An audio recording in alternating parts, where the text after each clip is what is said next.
योगेश, मैंने अपनी marketing agency खोली है, समझ नहीं आ रहा ऑफिस स्पेस कहाँ पे लूं? इतनी बड़ी बड़ी ऑफिस बिल्डिंग्स हैं, कहीं भी ले ले। बड़ी बड़ी बिल्डिंग्स में छोटे छोटे ऑफिस स्पेसेस बने नहीं है। इतना ड्रामेटिक क्यों हो रहा है? किसी कोवर्किंग स्पेस में ले ले। मेरी 4 से 6 लोगों की टीम है। बेसमेंट, अपार्टमेंट, कोवर्किंग स्पेसेस सब ट्राई कर चुका हूँ और एक अच्छी कोवर्किंग स्पेसेस मेरे बजट में नहीं मिल रही। हाय शार्क्स, मेरा नाम सार्थक है, मेरे साथ है योगेश। इंडिया के 99% बिजनेसेस माइक्रो बिजनेसेस हैं। ये हर रोज यही प्रॉब्लम झेलते हैं, जहां उनके साइज के, उनके बजट में अच्छे ऑफिस स्पेसेस बने ही नहीं हैं। इस प्रॉब्लम का सॉल्यूशन लेके आया है ऑल्टेफ।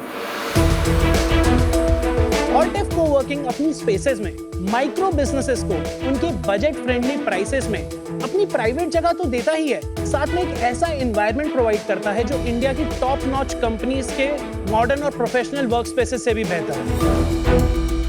शार्क्स, बिना किसी इन्वेस्टमेंट के साथ हमने शुरुआत करी थी एक बेसमेंट से सिर्फ 2 सीट्स के साथ, और आज असेट लाइट मॉडल पे हम हैं 12 लोकेशंस पे 7000 से भी ज्यादा सीट्स के साथ, और हम 6 और नई लोकेशन साइन कर चुके हैं 4000 सीट्स जो और ऐड करेंगे। शार्क्स, चाहे हमारा कस्टमर माइक्रो बिजनेस हो, लेकिन हमारी विजन माइक्रो नहीं है।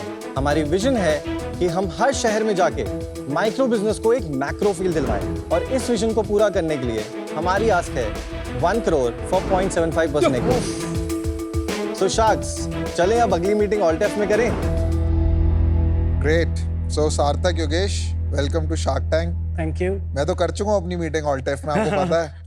Lenskart used to have an office in ऑल्टेफ। I have been a customer, और एक चीज तो पता है कि आप लगे हुए हो भाई कब से। मतलब 5-6 साल हो गए, एंड वही energy and bootstrap. So good to see you here. But हाँ, मैंने भी कभी नहीं पूछी आपसे। Is that good or bad? That's good. Good. मतलब इसका ये मतलब भी है किसी ने पैसे नहीं दिए? नहीं, I don't think इन्होंने मांगे, because वो बताएंगे ये। आप बताइए अपनी स्टोरी, क्या है, मांगे नहीं मांगे, कैसा चल रहा है? सो हमारी जर्नी इंडिपेंडेंटली, योगेश और मेरी जर्नी शुरू हुई है 2010 में। हमने 2010 से 2014 में इंजीनियरिंग करी from NSIT।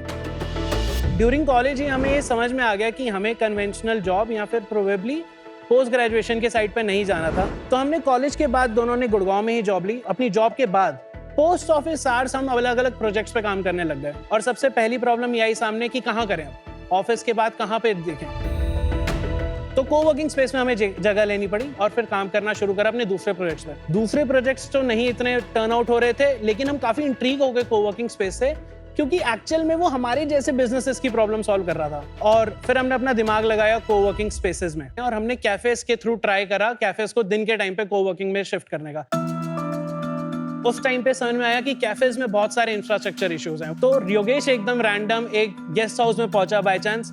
OYO guest house था वो, एंड वहां पे एक बेसमेंट था, 2 डाइनिंग टेबल पड़ी थी खराब सी। हमने लैंडलॉर्ड को ये बोला कि आप बस हमें इन 2 डाइनिंग टेबल पे 2 सीट्स बेचने दो, और जो भी पैसे आएंगे उससे हम और फर्नीचर लेंगे और उन सीट्स को बेचेंगे। तो हमने वो 2 सीट्स बेचे और 10,000 रुपए आए, और हमने और फर्नीचर लिया। धीरे धीरे करके उस बेसमेंट को 60 सीट्स की कोवर्किंग स्पेस बना दिया।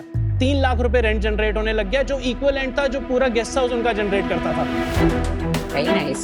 लैंडलॉर्ड बहुत ही ज्यादा खुश था इस प्रोजेक्ट से। इस टाइम तक हमें समझ में आया कि लोगों की रिक्वायरमेंट क्या है, जो आज तक ऑल्टेफ में फॉलो होता है, कि हर एक माइक्रो बिजनेस चाहे जितना छोटा हो उसको आइडियली अपनी जगह चाहिए। तो हमने क्या करा, ऊपर के रूम्स में से, सॉरी रितेश, हमने ऊपर के रूम्स में से बेड्स को निकलवाया और टेबल्स को डालना शुरू करा, और ऑफरिंग दी कि चलो आपका एक प्राइवेट रूम हो गया जिसमें आपका पर्सनल वॉशरूम है। तो ये कॉन्सेप्ट टुक ऑफ हुआ, पूरा जो बिल्डिंग था वो कन्वर्ट हो गया ऑल्टेफ कोवर्किंग में। तो ओयो से ऑल्टेफ बन गया वो। आज ऑल्टेफ का हर एक प्रोडक्ट में 99.9% जो सीट्स हैं, इन्वेंट्री है, वो सारी की सारी सिर्फ रूम्स में है। चाहे छोटे रूम्स हो चाहे थोड़े से बड़े रूम्स हो। हर एक लैंडलॉर्ड को धीरे धीरे कन्विंस करना शुरू करा कि आप अपना पूरा का पूरा जो इन्वेस्टमेंट है फर्निशिंग का हमारे लिए लगाओ, हमारे हिसाब से डिजाइन करो स्पेस को, और देन हम मूव होंगे। लेकिन अभी भी हमारे पास रेंटल लेने की कैपेबिलिटी नहीं थी, तो हम आपको प्रॉफिट शेयरिंग देंगे। आज भी ऑल्टेफ अपनी सारी प्रॉपर्टीज प्रॉफिट शेयरिंग मॉडल पर लेता है, जहां पे पूरी की पूरी इन्वेस्टमेंट लैंडलॉर्ड करता है। कितना प्रॉफिट शेयर है आपका? हमारी property generally 70 to 30 profit sharing पे होती है, जिसमें 70% लैंडलॉर्ड के पास जाता है। हमारा जो टारगेट मार्केट है, जो काफी डिफरेंट है हर एक कोवर्किंग से, इस हमारे टारगेट मार्केट माइक्रो बिजनेसेस ही हैं। 3 to 30 सीट्स वाले जो कंपनीज हैं सिर्फ वो हैं, और ये हर एक वो कंपनी नहीं है जो स्टार्टअप करके बड़ा बनना चाहते हैं। एक सिंपल तरीके में ये समझाओ कि कितने डिफरेंट टाइप ऑफ कोवर्किंग है एंड इसका मॉडल होता क्या है? And separately from customer and supply side दोनों। अगर मैं मेंबर साइड से बात करूं, सो 2 मैट्रिक्स है मार्केट को डिवाइड करने की। एक है सीट साइज, दूसरा है प्राइसिंग। सो 0 सीट से लेकर 150 प्लस सीट्स तक के कोवर्किंग स्पेस ऑफरिंग वाले बिजनेसेस हैं। जो मेजर कोवर्किंग सेगमेंट्स है वो है 30 सीट से लेकर 150 सीट्स तक, which is for small and medium businesses। 150 plus seats की जिनकी रिक्वायरमेंट होती है कस्टमर्स की, उनके लिए ऑफर होती है मैनेज्ड ऑफिसेज। कई सारी कंपनीज सिर्फ यही मॉडल करती हैं, जैसे स्मार्ट वर्क्स, सिंपली वर्क्स। वो डिमांड फर्स्ट मॉडल है, जहाँ पे क्लाइंट आएगा उसके हिसाब से जगह बनेगी, वो मैनेज होगा। स्पेक्युलेटिव मॉडल में मेजरली कोवर्किंग स्पेसेस ज्यादा टारगेट करते हैं बड़े क्लाइंट्स को। बहुत सारे इसके ल्यूक्रेटिव फैक्टर्स होते हैं, सेंटर जल्दी भर जाता है, आपकी डिपेंडेंसी लॉन्ग टर्म रहती है, ये सारे फैक्टर्स रहते हैं जिनकी वजह से एक ल्यूक्रेटिव बिजनेस लगता है हर एक कोवर्किंग स्पेस पे। दोनों सिनेरियोज में माइक्रो बिजनेसेस आज तक ओवरलुक्ड रहे हैं, इसलिए हम उस तरफ जा रहे हैं जहाँ पे अभी तक एक्चुअली कोई डेडिकेटेड उनके लिए काम नहीं कर रहा है। जहाँ पे हमारी प्राइसिंग लेट्स से 7,000 रुपए पर सीट है, वहाँ पे वीवर्क या प्रीमियम कोवर्किंग स्पेस की प्राइसिंग होगी 15,000 to 17,000 rupees per seat. I would like one of the volunteers, Aman, if you can come. मैं आपको एक VR एक्सपीरियंस दिखाना चाहूंगा। बट ये लोग यहाँ से वर्चुअली आपको मैं लेके जाना चाहूंगा। So ये हमारी सबसे रिसेंटली लॉन्च स्पेस है, अबाउट 1.5 महीने पहले। कहाँ पे ये है गुड़गांव में, सोना रोड। सर्कल पे लेके जाना है आपको और उस पर क्लिक करना है। Oh nice. So this is our entry point। ये लाउंज है, कैफे है, जो इंटीरियर्स और जो डिजाइन है almost equal to a premium coworking space. जब आप इस जगह को देख रहे हैं, आपको सिर्फ उस तरीके से नहीं इमेजिन करना है कि एक बड़ा ऑफिस है। आपको इमेजिन करना है वो 4 सीट जो एक लॉयर अपने 2 एसोसिएट्स के साथ काम करना चाहता है, ये उसके लिए है। आप एक office with in an office हो, तो मैं आपसे सीट्स ले रहा हूँ eventually, but I am taking an office 4 लोगों के लिए या 8 लोगों के लिए या 16 लोगों के लिए, and that's what you said. Yes.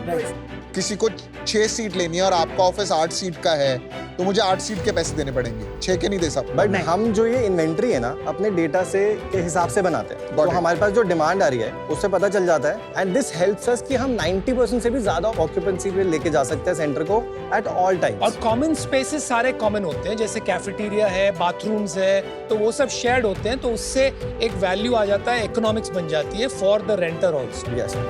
आपका डिजाइन सबसे पहले तो बहुत अच्छा है, मैं उसको आपको क्रेडिट करता हूँ कि अगर आप आधे प्राइस में एक कर रहे हैं, तो यानी आप तो मतलब थोड़ा बहुत हमारे सेगमेंट के प्राइस पे प्रोडक्ट ला करके दे रहे हैं, उससे कम पे, तो बहुत अच्छी बात है। एक्सपीरियंस बहुत अच्छा था, मतलब एक जाके पता लग गया कि एक्चुअली क्या होने वाला है बिना गए। मेरे को एक चीज बताओ, फंडामेंटली इंडिया में ये बिजनेसेस चल रहे हैं लेकिन ग्लोबली नहीं चले, ऐसा क्या हुआ? अभी सबसे बड़ी कंपनी बंद हो गई। इंडिया में आई गेस बिजनेस सेंस बहुत ज़्यादा है जिस तरीके से वो लोग रन कर रहे हैं इस चीज़ को, और शायद बाहर के सिनेरियो में जो पर स्क्वायर फीट रेंटल वगैरह होगा, नहीं वैसे मैं नहीं बोलना चाहूँगा इस पे, मेरे को आइडिया नहीं। ट्रू, इंटरनेशनली मैक्रो मार्केट खराब है, घटता जा रहा है, इंडिया में कमर्शियल मार्केट बढ़ता जा रहा है। फंडामेंटली डिफरेंस यही है। मैं यहाँ पे थोड़ा सा डिफर करूंगा कि एक वीवर्क एक ऐसा ब्रांड बन गया है जो इंटरनेशनली सक्सेसफुल नहीं हुआ, लेकिन बहुत सारे ऐसे ब्रांड्स हैं जो सक्सेसफुली चल रहे हैं। आपका और बाकियों का बिजनेस मॉडल में कुछ फर्क है या सिमिलर ही है? 2 फर्क हैं। एक है डिमांड साइड पे, पहला पॉइंट वही है कि हम सिर्फ माइक्रो बिजनेसेस पे फोकस करते हैं। सेकंड पॉइंट है हमारा प्रोडक्ट टू प्राइस रेशियो। ये हम बहुत ही ज्यादा कॉन्फिडेंटली बोल पाते हैं कि हमारा product to price ratio market में बेस्ट है। सप्लाई साइड पे majority of the coworking spaces या तो रेंट पे लेती हैं या तो खुद से फर्निश करती हैं। हमने एक ऐसा मॉडल डिजाइन करा है जिससे लैंडलॉर्ड मोटिवेटेड होता है हमारी स्पेस में पूरी इन्वेस्टमेंट डालने के लिए, और फिर उस स्पेस पे बिना किसी फिक्स रेंटल के हमें लीज करने में, जिसमें हम उसे फ्लेक्सिबली पेमेंट करेंगे according to occupancy and profits. What do you mean flexible payment to a landlord? Flexibility का ये मतलब है कि हम प्रॉफिट शेयरिंग मॉडल पे ऑपरेट कर रहे हैं लैंडलॉर्ड्स के साथ। 80% हमारी जो प्रॉपर्टीज है वो प्योर प्रॉफिट शेयरिंग मॉडल पे है, 10% with the minimum guarantee and 10% on fixed rental. We will take it to 100% in some time. तो मंथ ऑन मंथ बेसिस पे लैंडलॉर्ड को ऑक्यूपेंसी के हिसाब से एक रेवेन्यू जाता है, तो रेवेन्यू माइनस उसका ऑपरेटिंग एक्सपेंसेस से एक प्रॉफिट निकल के आता है, जिसको हम 70% goes to the landlord and 30% comes to us. After operating expense. After और operating. ऑपरेटिंग एक्सपेंस तो आपके कंट्रोल में, लैंडलॉर्ड को क्या पता आपका कितना खर्चा हुआ। कोई एक लैंडलॉर्ड के इकोनॉमिक्स समझाओगे कि मेरे पास सपोज एक प्रॉपर्टी है 25,000 स्क्वायर फीट की, तो मैं आप में क्यों इन्वेस्ट करूं वर्सेस मैं खुद ही बना लूंगा, ऑफिस रेंट कर दूंगा। आप इकोनॉमिक्स में शुरू से बता देना कि ये ऑर्किड सेंटर जो आपने बनाया इसमें कितना खर्चा लगता है और मेरा पेबैक कितना बनेगा जो आपका profit As a landlord. As a landlord. हमारा जो खर्चा आता है वो आता है 60,000 रुपए पर सीट के बेसिस पे, जो लैंडलॉर्ड करता है, हम कुछ नहीं करते उसमें से। फॉर एग्जाम्पल, मैं अगर 1000 सीटर का सेंटर लॉन्च कर रहा हूँ तो 6 करोड़ रुपए लगेगा। Got it. पेबैक पीरियड की अगर बात करें, प्रीमियम लोकेशन पे उनका पैसा 15 महीने में वापस आ जाता है। सब प्रीमियम लोकेशन पे उनका पैसा अराउंड 24 मंथ्स में वापस आ जाता है और इकोनॉमी लोकेशन पे उनका पैसा अराउंड 30 मंथ्स में वापस आ जाता है। अगर 6 करोड़ रुपया लगा है, 6 करोड़ आपका 2 साल में बन गया, लेकिन कैपेक्स सिर्फ एक बार नहीं होता ना, आपको कितने साल के बाद फिर से करना पड़ता है? वेरी गुड क्वेश्चन अनुपम। अगर लैंडलॉर्ड हमारे साथ पार्टनरशिप करता है वर्सेस एक फिक्स्ड ऑफिस एक क्लाइंट को रेंट पे चढ़ा देता है, तो बेनिफिट्स क्या है? तो बेनिफिट्स ये है कि अगर वो एक क्लाइंट को ऑफिस देता है तो 3 साल के लॉक इन खत्म होने के बाद क्लाइंट को कोई मोटिवेशन नहीं रह जाती कि 3-4 साल बाद उस प्रॉपर्टी पे रहने की, क्योंकि पूरा रियल एस्टेट मार्केट उसको खींचना चाहेगा उस टाइम पे। नहीं, लेकिन अगर क्लाइंट ने कैपेक्स किया है, जो मोस्टली क्लाइंट्स करते हैं, तो वो छोड़ के नहीं जाते क्योंकि वो पैसा वेस्ट जाता है। अनुपम, वो बहुत पुरानी बात हो गई है कि पहले बेशल में प्रॉपर्टी चढ़ पाती थी, अभी नहीं। अगर किसी लैंडलॉर्ड को प्रॉपर्टी चढ़ानी है तो उसको फिक्स्ड मतलब सूट करना पड़ता है, उसको रेनोवेट या फर्निशिंग पे पैसा लगाना ही पड़ेगा। Got it. आपके पास लैंडलॉर्ड्स हैं जो और पे और प्रॉपर्टीज कर रहे हैं। एग्जैक्टली हमारे 90% ऑफ द लैंडलॉर्ड्स ने आज तक हम सारे साथ या तो एक और रियल एस्टेट एसेट हमें दिया है या फिर अपने करंट सेंटर में ही कैपेसिटी इंक्रीज करवाई है। सप्लाई साइड आपने अच्छे से सॉर्ट कर दिया। मैं पूछ रहा था डिमांड कहाँ से जनरेट करते हैं? डिमांड हमारी जो है 25% ऑफ दो सीट्स हमारे एग्जिस्टिंग कस्टमर ही ले लेते हैं। हमारी 35% डिपेंडेंसी है ब्रोकर चैनल पार्टनर्स पे, एंड जो बचा हुआ 40% है उसका 20% comes from our organic traffic, 10% comes from walk in and 5% comes from paid marketing and then 5% is others. धंधे पे आते हैं अभी। नंबर्स बताइए। 2016 में हमारी जर्नी शुरू हुई थी। 2016 में हमने रेवेन्यू करा था 90 लाख का। आप जब रेवेन्यू कहते हैं, आप ग्रोस रेंटल वैल्यू कह रहे हैं? Yes, right. ओके, देन 17-18 में 3 करोड़, अच्छा, 18-19 में 8 करोड़, 19-20 में 13 करोड़, और कोविड में काफ़ी रेवेन्यू ड्रॉप हुआ था, 6 करोड़ पे आ गए थे हम वापस। 21-22 में 11 करोड़ पे गए, 22-23 में 21 करोड़ करा, 23-24 में 30 करोड़ करा, और ये वाला साल हम 50 करोड़ पे क्लोज करेंगे। और जो साइन करके हम बैठे हुए हैं प्रॉपर्टीज, उससे ये रेवेन्यू 80 करोड़ तक जाएगा। गुड, बट लेट्स क्लैरिफाई, आपका रेवेन्यू 50 करोड़ नहीं। अगर हम ऑपरेटिंग एक्सपेंसेस में से निकाल लेते हैं 10-15% होगा, उससे ज्यादा होगा नहीं, राइट? 30% तक 30% होता है, तो पहले उसको निकाल लो। 35 करोड़ अपने पास बचा, ठीक है? आपका शेयर है 30%, okay. so 11.5 crores approximately is your share based on your current run। बाकी तो आपने लैंडलॉर्ड को दे दिया या ऑपरेटिंग एक्सपेंस पे खर्चा हो गया। पर वो एग्जैक्टली हमारा खर्चा ही है, क्योंकि नहीं, हम- समझ गया मैं। हाँ, ठीक है, फिर ठीक है, ठीक है। 11.5 करोड़ में आपका मार्जिन बहुत हाई होगा, Right। 7-8 करोड़ रुपया प्रॉफिट बनता होगा। क्या EBITDA है आपका year on year? Last to last year हमने 6% EBITDA करा था। लास्ट ईयर हमने 5% EBITDA करा था। ये वाला साल हम हर मंथ ऑन एन एवरेज 9.5 से 10% का। ये साल 50 करोड़ का धंधा करके 5 करोड़ घर में बचेगा। 9% लेके चलेंगे तो 4.5। तो चल रहा है 4.5 से 5 करोड़ बचेगा, इज दैट राइट? राइट। और उसके बेसिस पे आपने 133 करोड़ का वैल्यूएशन मांगा। Yes. What is your year on year growth? Not that much. Ranging 70 to 80%। तो बॉटलनेक क्या है ग्रोथ में? बॉटल ने कुछ नहीं, अब हम मार्केट में है, ये वाला राउंड रेस करके बहुत तेजी से ग्रो। मार्केट में मतलब अभी ऑलरेडी इन्वेस्टर से बात चल रही है? HNIs है जिनसे हम ले रहे हैं। अभी हम टोटल 8 करोड़ का राउंड उठा रहे हैं। फॉर स्केलिंग आपका चैलेंज ज्यादा डिमांड साइड पे है कि सप्लाई साइड? Supply side पे सप्लाई। ज्यादा है। Can you tell me more about that? So आज हम दिल्ली NCR में, राइट? अब कल को हम हैदराबाद पुणे जाना चाह रहे हैं। उस मार्केट में लैंडलॉर्ड्स कितना कंफर्टेबल है नहीं है, we don't know. So we want to test one city outside Delhi NCR and then look at कि भाई अब हम 2 सिटीज टेस्ट कर चुके हैं, तो अब कितना ग्रो कर सकते हैं। क्या आपको लगता है कि कोवर्किंग एज अ कॉन्सेप्ट थोड़ी सिटीज में ज्यादा पॉपुलर है कंपेयर टू अदर सिटीज और स्मॉलर सिटीज? टियर 2 में अगर बात करें, इट्स कैचिंग अप। तो डिमांड भी आ रही है, सप्लाई भी आ रही है, लेकिन अगर मैं चाहूँ वहाँ पे जाके 5 लोकेशन 10 लोकेशन प्लान करना, तो मैं शायद उतना नहीं स्केल अप कर पाऊंगा।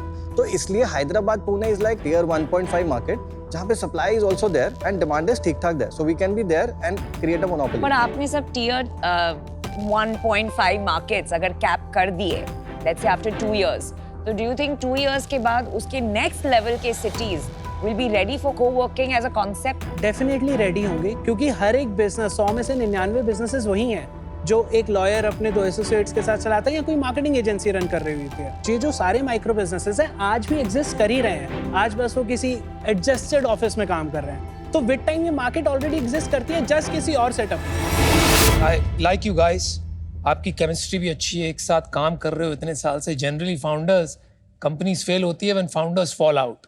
आप में लगता नहीं है वैसे होगा। आप मेरे को एक बात बताओ, जो आपकी सेगमेंट टारगेट कर रहे हैं ना, which is micro businesses, वहां से सबसे बड़ा रिस्क है attrition। आपका attrition क्या है right now? So our churn rate is 2%. Average lease time period? 14 महीने। 14 महीने। वही शॉर्ट टर्म हो गया। जनरली जो एंटरप्राइज पे करते हैं co-working and manage, that is 3 years, 5 years and so on and so forth. तो it becomes a little risky from that perspective. Second point, आपके पास बचेगा 5 करोड़ ये साल। अगर आप इसी पेस पे ग्रो करते रहे, you will in a few years make 40-50 crores of profit maybe। मैं क्या उसको 133 करोड़ पे अंडरराइट कर सकता हूँ आज की तारीख में with that kind of risk hanging out there? Probably not, even though I love you guys. So that's probably the reason I'm out. But good luck, man. You guys are solid founders. Thank you so much. You know, to be very honest, जहाँ मैंने आपको बताया कि you know supply side is a challenge, और आपने बताया कि certain cities are maxed out, तो आप 1.5 cities में जा रहे हैं, लेकिन उसके बाद का जो ग्रोथ ट्रैजेक्टरी आएगा इन द स्मॉलर सिटीज, वहाँ मुझे थोड़ा सा डाउट आ रहा है। So fabulous founders love the thinking 80 crore order book, what more, 10% EBITDA, but I'm not able to get the confidence about the tier 2, tier 3 cities in terms of readiness of the Indian consumer. तो उसके वजह से I'm out today, but I hope you make it happen. Thank you so much. Yogesh, सार्थक, आप लोग NSIT से निकल करके आपने एक इनक्रेडिबल बिजनेस बनाया है, तो मेनी कॉन्ग्रेचुलेशंस। कोविड हम दोनों की इंडस्ट्रीज के लिए बहुत कठिनाई भरा था। मैं हमेशा कहता हूँ जो जी गया कोविड में वो अभी जम के पैसे कमाएगा अगले 5-10 साल। तो आप लोग वो कर रहे हो, बहुत अच्छी बात। देखिए, मेरे लिए तो थोड़ा कठिनाई ये है, आप जानते हैं कि हम इनोवेट ओन करते हैं, पर हमारा सेगमेंट हालांकि अलग है। हम वो 30 से 150 के सेगमेंट पे हैं, तो कभी आप चाहें तो हम लोग 0 से 30 वाले सेगमेंट को ठीक से जानते नहीं, ना हमें उस पर ज़्यादा स्ट्रेंथ है। तो आप अगर हमारे साथ आके जुड़ना चाहें तो यू शुड नो कि उसके लिए मैं बिल्कुल इंटरेस्टेड रहूँगा, पर क्योंकि मैं कॉन्फ्लिक्टेड हूँ उस कारण से I will be out. Many best wishes, बहुत अच्छा बिजनेस बनाया। Thank you Hrithik. Thank you. चलो यार, मैं आपको ऑफर देता हूँ। I can't come at the valuation जो एक फाइनेंशियल इन्वेस्टर आ रहा है, because I really don't think कि आपको पैसे की जरूरत है। आपको फाइनेंशियल इन्वेस्टर भी मिल जाएंगे। मैं आपको ऑफर इसलिए भी दे रहा हूँ बिकॉज अब मेरे को 8 साल हो गए यार आपको देखते हुए। मतलब कुछ ना कुछ तो डेस्टिनी में ही बिलीव करना पड़ेगा कि आप आके मेरे सामने बैठ जाओगे। जहाँ अभी करंट ऑफिस है उसके आसपास ही हैं आपके 10 ऑफिसेज। तो मिलना भी इजी रहेगा। I think there is only one sense for me to come here कि जो आपने इंस्टीट्यूशनलाइज करने की बात करी बिजनेस को, शायद आई कैन हेल्प कि इसको कैसे लेके जाएं। आपने जो एक सिटी पे अभी फोकस किया ना, दैट इज फिनोमिनल। पर अभी ये वैल्यूएशन मेरे को समझ नहीं आ रहा है। मेरे को तो 50 करोड़ का वैल्यूएशन समझ में आ रहा है आपके बिजनेस का, क्योंकि 5 करोड़ का एबिटा है। 10 टाइम्स एबिटा से ज्यादा अभी मैं जस्टिफाई नहीं कर पा रहा हूँ। मेरा ऑफर है आपको 1 crore for 2% equity. Thanks a lot Piyush for this offer. मेरे को बहुत अच्छा लगा कि आप लोग ना सस्टेनेबल प्रॉफिटेबल बिजनेस बनाना चाहते हो। That is a core, that was very good. Second, industry change हो रही है और ये रियल नीड है। रिस्क बताता हूँ मैं। रिस्क इसमें जो मेरे को लगे, एक तो लैंडलॉर्ड को मैनेज करना पड़ता है इसमें, और लैंडलॉर्ड मैनेजमेंट बहुत टफ काम है। सेकंड, कंट्रोल से कंट्रोल भी बिजनेस बन सकता है। जैसे रितेश ने सुन लिया, चुप, इतना चुप कभी नहीं हुआ किसी पिच में। आज सुन के बैठ के सुन रहा था वो कि आप करने क्या वाले हो। मैं इस बिजनेस में हूँ, इसलिए मैंने सोचा कि इनकी बात वो सुनाए ज्यादा। अच्छा ठीक है, वो सुन लिया उसने सब। अब वो पूरा आप देखना अभी कैसे आने वाला है इस बिजनेस में। Valuation is a concern which I feel. I really don't know why you need a shark here. I personally feel और build कर सकते हो आप लोग बहुत smart entrepreneurs हो। Unfortunately, I'll be out. चलो यार, आप सोच लो सार्थक एंड योगेश। 2 मिनट लेते हैं।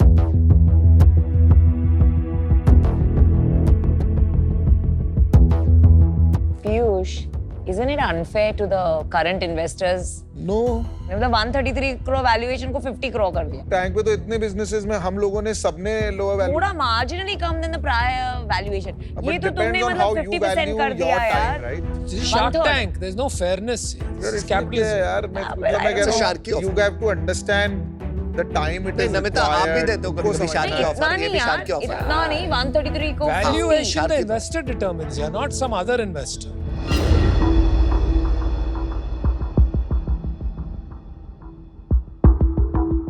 थैंक्स अ लॉट पीयूष आपके ऑफर के लिए. हमारी तरफ से काउंटर ऑफर है 1 करोड़ फॉर 1%. लेकिन हम चाहेंगे कि ये वाले राउंड को इस तरीके से स्ट्रक्चर करें ताकि सब सेम वैल्यूएशन पे आए और आपको वो कवर तो अप ऐसे करने ही के लिए होगा एडवाइजरी स्ट्रक्चर, वो स्ट्रक्चर होगा पर 1% इट्स नॉट एडिंग अप. बहुत बड़ा गैप है. चलो I can close eight 1 crore 1.5%, but that's my final offer. Yes और नो? इसको 1.25 पे क्लोज कर सकते नहीं अरे यार हैं. मैं इसलिए नहीं मैं आप नहीं I understand but this is what it is. Just decide. Sorry Piyush then ये वाली डील एक्सेप्ट नहीं कर पाएंगे. चलो thank you for the thank offer. You. Thanks a lot for coming in. Good decision. And ये आपके लिए बिल्कुल भी डिसरिस्पेक्ट नहीं है. ये अरे नहीं बेसिकली नहीं यार I want you guys to grow so much. आप मुझे दिखते रहने चाहिए ऑल्टेफ के बोर्ड हर जगह. वो दिखते रहे. ठीक है thank you. Thank you. All the best. All the best. Thank you. Thank you.